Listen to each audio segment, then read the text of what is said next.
Hello बच्चों। देखिए मैं आज प्रॉपर्टीज ऑफ बेसिस की प्रॉपर्टीज ऑफ डिटर्मिनेंट्स के बेसिस पे कुछ क्वेश्चन डील करने जा रहा हूँ। फर्स्ट ऑफ ऑल पहले उस क्वेश्चन को डील करेंगे जिसमें डेट की वैल्यू जीरो प्रूफ करना हो। ठीक है, तो आपका क्वेश्चन नंबर फर्स्ट ये है कि to prove det, TPT means to prove det, det of a minus b minus c minus a, p minus q minus r minus p, x minus y minus z minus x equal to zero. ठीक है, इस date की value मुझे zero proof करना हो। हम जानते हैं कभी भी किसी डेट की वैल्यू जीरो प्रूफ करना हो तो किसी एक रो या किसी एक कॉलम के सारे एलिमेंट को जीरो प्रूफ कर लेते हैं। ठीक है, या किसी दो कॉलम या किसी दो रो को आइडेंटिकल प्रूफ कर देते हैं।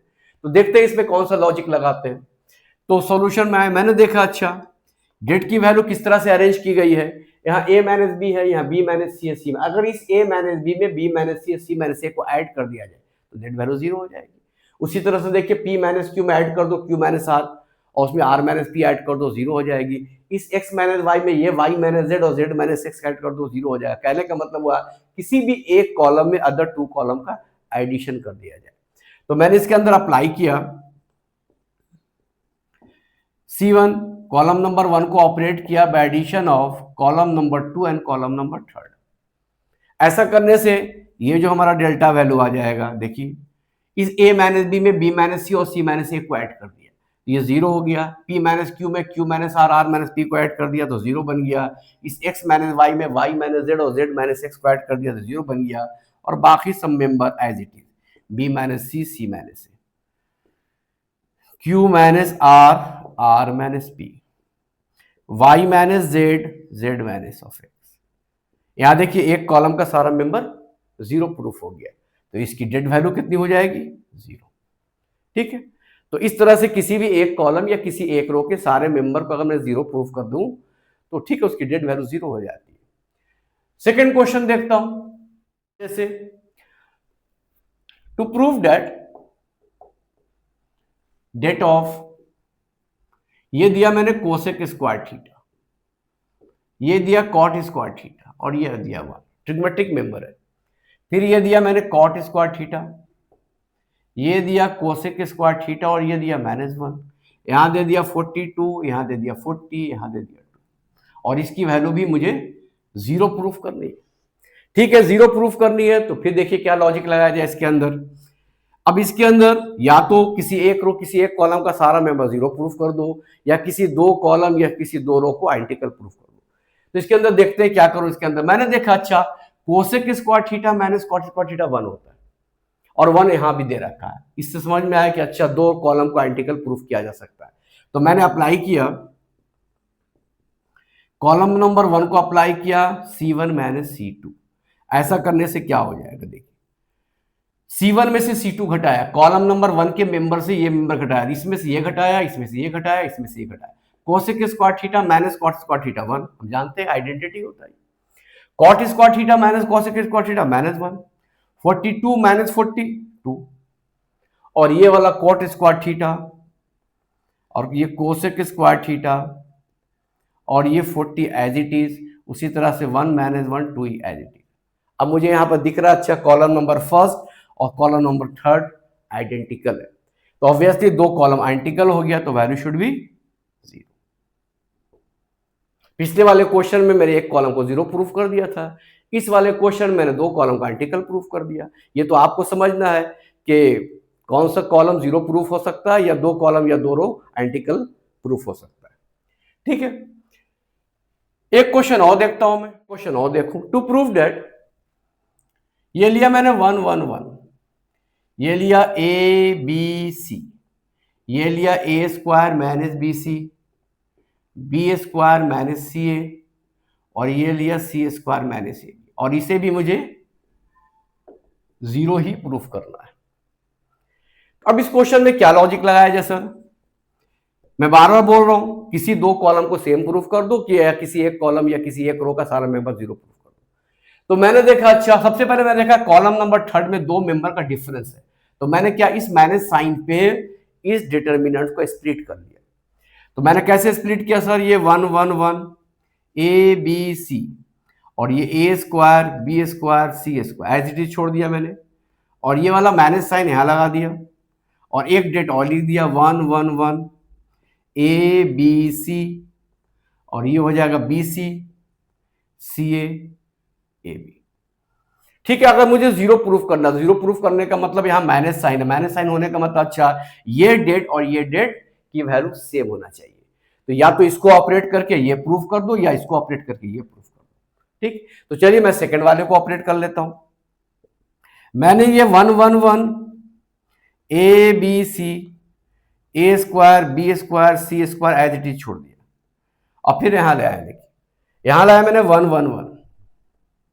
अब मैंने क्या किया, इस बीसी सी और ए बी को सेम एलिमेंट बनाने की कोशिश की। तो मैंने बीसी को ए से मल्टीप्लाई किया, सी को बी से मल्टीप्लाई किया, ए बी को सी से मल्टीप्लाई किया।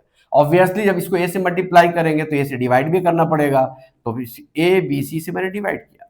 यहाँ ए से डिवाइड किया तो इसको ए से मल्टीप्लाई किया, तो ये कितना हो जाएगा हमारा, ये हमारा हो जाएगा A square A B C. Similarly ये हो जाएगा B square A B C, ये हो जाएगा सी स्क्वायर ए बी सी। ऐसा करने से क्या दिख रहा है, कॉलम नंबर थर्ड में ए बी सी कॉमन आ रहा है। फिर इस पे ए बी सी को मैंने कॉमन निकाला, यहां से कॉमन निकाल दिया और ए बी सी से कैंसिल आउट हो जाएगा। तो कैंसिल आउट करने के बाद ये वाला डेट तो अपनी जगह पे रहेगा, इसको छोड़ दिया एज इट इज, और यहां से ये कॉमन निकाल के ये काट दिया, तो ये हो गया आपका 1 1 1 सॉरी ए बी सी और ये हो गया ए स्क्वायर बी स्क्वायर सी स्क्वायर और ये हो गया कितना सर 1 1 1। अब मुझे क्या करना, शिफ्टिंग करना है। सबसे पहले मैंने क्या किया, 1 को यहां लाना है और इस एबीसी को यहां लाना और ए स्क्वायर बी स्क्वायर सी स्क्वायर को यहां लाना।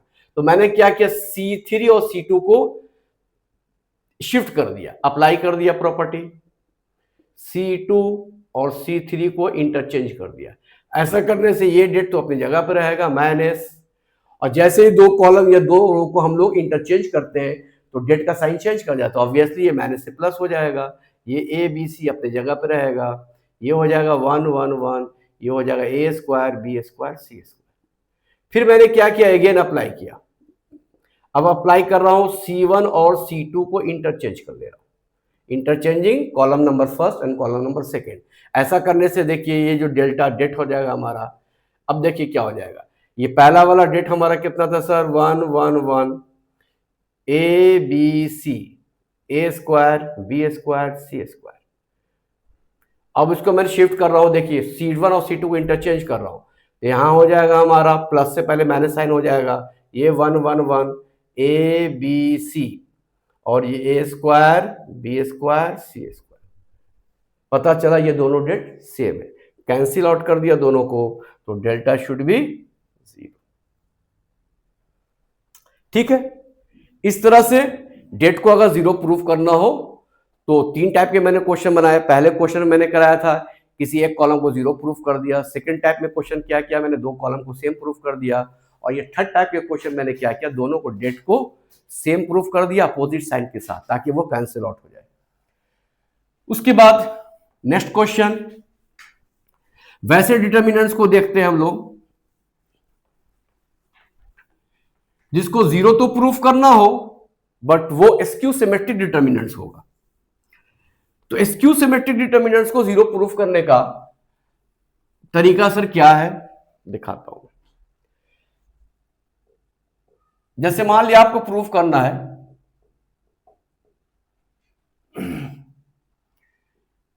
ये आपका जीरो है, ये p माइनस क्यू, ये x माइनस वाई, और ये आपका q माइनस पी, ये फिर जीरो, और ये हो गया आपका l माइनस ऑफ m, ये हो गया आपका y माइनस एक्स, ये हो गया m माइनस l, और ये जीरो। इसको मुझे जीरो प्रूफ करना। अब इसमें दो रो या दो कॉलम को सेम बनाने में थोड़ा सा टफ हो जाएगा। दो रो या दो कॉलम को सेम बनाना या किसी एक कॉलम या किसी एक रो का सारा एलिमेंट जीरो बनाना टफ पड़ जाएगा। तो सबसे पहले मैंने देखा अच्छा सा इसका सारा का डायगोनल मेंबर जीरो है, और नॉन डायगोनल में क्या रिलेशन देखिए, 812 821 की वैल्यू सेम है, साइन अपोजिट है। 813 831 की वैल्यू सेम है बट साइन अपोजिट है। 823 और 832 की वैल्यू सेम है बट साइन अपोजिट है। कहने का मतलब ये कौन सा डिटर्मिनेंट्स है? Askew symmetric determinants. This is askew symmetric determinants, askew symmetric determinants.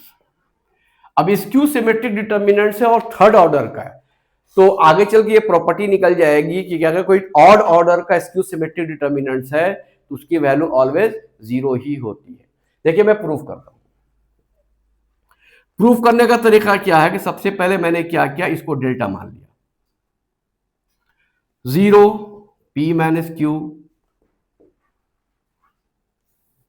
x minus y, ये q minus p, 0 l minus of m, this is y minus of x, this is m minus of l, this is 0। ठीक है, इसको delta assume कर लिया। अब मैंने क्या किया, तीनों रो या तीनों कॉलम से निगेटिव साइन कॉमन निकाला। यहां से माइनस कॉमन निकाला, यहां से भी माइनस कॉमन निकाला, यहां से भी माइनस कॉमन निकाला।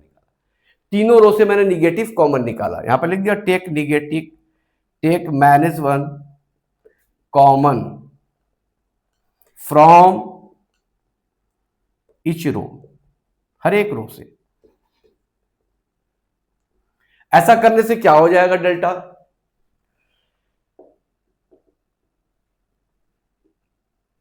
ऐसी बात, यहां से माइनस माइनस माइनस तो नेट वैल्यू तो माइनस ही आएगा, और वैल्यू यहां से कितना हो जाएगा 0, तो ये हो जाएगा q माइनस पी, ये वैल्यू हो जाएगा x माइनस वाई के जगह पे y माइनस ऑफ x, ये हो जाएगा q माइनस पी के जगह पे p माइनस क्यू, ये तो 0 ही रहेगा, ये l माइनस m के जगह पे m माइनस l, और ये y माइनस x की जगह पे x माइनस वाई, ये m माइनस l की जगह पे l माइनस ऑफ m, और ये 0।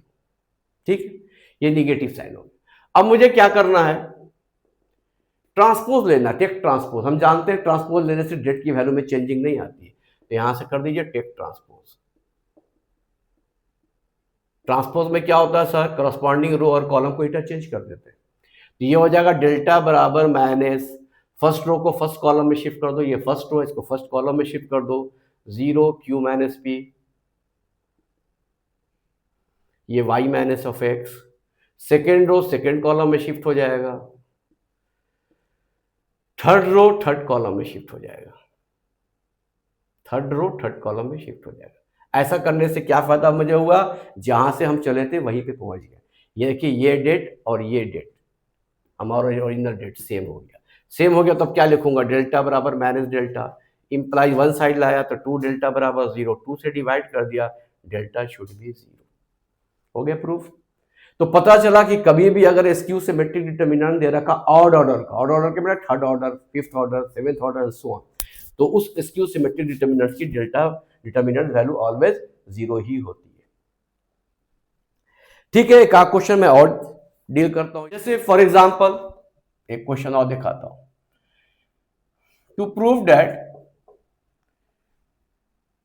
जैसे मान लीजिए ये 0 है, ये a है, ये b, ये माइनस a है, ये 0 है, ये c माइनस c, और ये माइनस a, ये प्लस c, ये 0, इसके ऊपर वैल्यू 0 प्रूफ करना। फिर वही कहानी है। आप देखिए इस डेट के अंदर क्या खासियत है, इसका डायगोनल मेंबर 0, और देखिए 8 12 और 8 21 की वैल्यू सेम है, sign opposite. 8 13 8 31 same value, sign opposite, sorry, और 8 23 और 8 32 की वैल्यू सेम है, साइन अपोजिट। इसका डेल्टा वैल्यू ऑलवेज 0 ही प्रूफ होगा। तो सॉल्यूशन में आता हूं मैं। सबसे पहले मैंने क्या किया, पूरे डेट को डेल्टा एज्यूम कर लिया, और ये हो गया 0 a b minus a, 0 minus c minus b c 0। उसके बाद में क्या किया, तीनों कॉलम से या तीनों रो से निगेटिव कॉमन निकाला।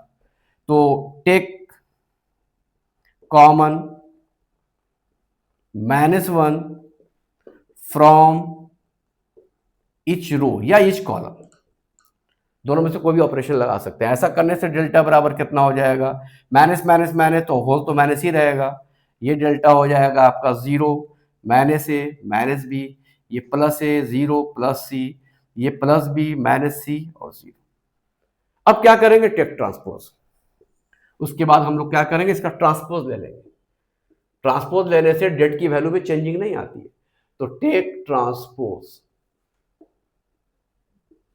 तो डेल्टा बराबर कितना हो जाएगा, ऑब्वियसली माइनस है, ये ट्रांसपोज ले लो, फर्स्ट रो फर्स्ट कॉलम में शिफ्ट कर दो, तो 0 माइनस ए माइनस बी, सेकेंड रो को सेकेंड कॉलम में शिफ्ट कर दो, ए 0 सी, थर्ड रो को थर्ड कॉलम में शिफ्ट कर दो, बी माइनस सी 0। ऐसा करने से ओरिजिनल डेट के बराबर आ गया। देखिए ये डेट और ये डेट सेम है, इसका मतलब डेल्टा बराबर माइनस डेल्टा। वन साइड लाया तो delta plus delta equal to 0, that means के 2 delta equal to 0, delta equal to 0, hence proved. तो मैंने आज जो क्वेश्चन आपको बताए हैं वैसे डेट का क्वेश्चन बताया जिसकी वैल्यू 0 प्रूफ करना हो। तो 3 तरह से हम लोग डिटर्मिनेंट्स को 0 प्रूफ करते हैं, या तो किसी एक रो किसी एक कॉलम को सारा मेंबर 0 बना लो, एक लॉजिक ये है। दूसरा लॉजिक ये है किसी 2 रो या किसी को 2 कॉलम को सेम बना लो। और तीसरा लॉजिक ये है कि अगर कभी भी एस्क्यू सिमेट्रिक डिटर्मिनेंट दे रखा, उसका सारा डायगोनल मेंबर 0 है और 812, 821, 813, 831, 823, 832 की वैल्यू सेम है बट साइन अपोजिट है, तो उसको हम 0 प्रूफ करने के लिए आसान तरीका ये है, ये वाला जो प्रोसेस आपको बताया। और ऐसे भी नोट करके लिख लीजिए कि कभी भी एस्क्यू सिमेट्रिक डिटर्मिनेंट्स हो ऑड ऑर्डर का, तो उसका डेट वैल्यू ऑलवेज 0 ही होता है। Okay, thank you.